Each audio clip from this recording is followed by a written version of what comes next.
যখন কারোর প্রতি ভালোবাসা বেশি হয়ে যায়, তখন সেই ভালোবাসা সুখের চেয়ে দুঃখটাই বেশি হয়ে যায়। কাউকে কষ্ট দিলে সেই কষ্টটা একদিন তুমিই ফিরে পাবে, সেটা আজ হোক অথবা কাল। জীবন মানে কিছুটা হাসি, কিছুটা কান্না, আর বাকিটা অভিনয়। সব না পেয়েও যতটুকুই বা পেয়েছি, এই চিন্তাধারা যাদের মধ্যে থাকে তারাই এই কষ্টের পৃথিবী থেকে সবচেয়ে বেশি সুখী।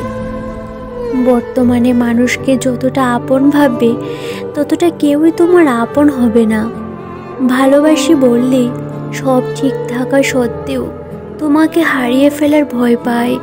মনে মনে ভাবি, তুমি কখনো হারিয়ে যাবে না তো। অপেক্ষাটা তো সেই করে যে মন থেকে ভালোবাসে। আমাকে ভুলে থাকা যদি তোমার জন্য ভালো হয়, তাহলে চলে যাও। তুমি তাকেই ভালোবাসো যে হাজারো সমস্যার মাঝেও তোমার হাতটা শক্ত করে ধরে রাখবে। টেনশন আর মানসিক চিন্তা তো তারাই করে যারা নিজের চেয়ে অন্যের কথা ভাবে। অতিরিক্ত বিশ্বাস একটা সময় মানুষকে খুব একা করে দেয়। সময়ের সাথে সাথে আপন মানুষগুলোর কথার ধরনও বদলে যায়। যখন কেউ কাউকে ছেড়ে চলে যায়, তখন সে শুধু নিজে যায় না, তার সাথে সাথে সেই মানুষটার জীবনের সব আলোটাই নিয়ে চলে যায়।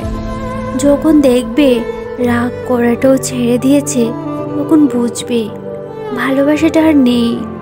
ভালোবাসা এমন একটা জিনিস, সম্পর্ক শেষ হয়ে গেলেও অনুভূতি শেষ হয় না।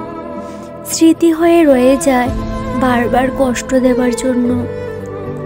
কেউ বুঝুক বা না বুঝুক, মন খারাপ হলে মা ঠিকই দেখে বুঝে যায়।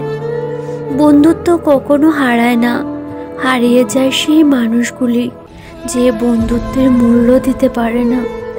সবচেয়ে বেঈমান হলো মন, নিজের বুকে থেকেও অন্যের জন্য সারাক্ষণ কেঁদে যায়। ভোলা যায় না স্মৃতি, জানা যায় না ভবিষ্যৎ, চেনা যায় না মানুষ, কেনা যায় না মন, আর ফিরে পাওয়া যায় না অতীত। সবসময় মনে রাখবে, যে তোমাকে সাহায্য করবে তাকে কখনো ভুলে যেও না। যে তোমাকে ভালোবাসে তাকে কখনো ঘৃণা করো না।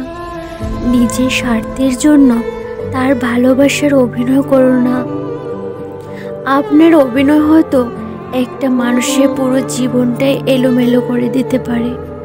পৃথিবীতে সবচেয়ে নিষ্ঠুর মানুষ তো সেই, যে তার প্রয়োজনে অন্যকে ব্যবহার করে আর প্রয়োজন ফুরিয়ে গেলে তাকে দূরে সরিয়ে দেয়।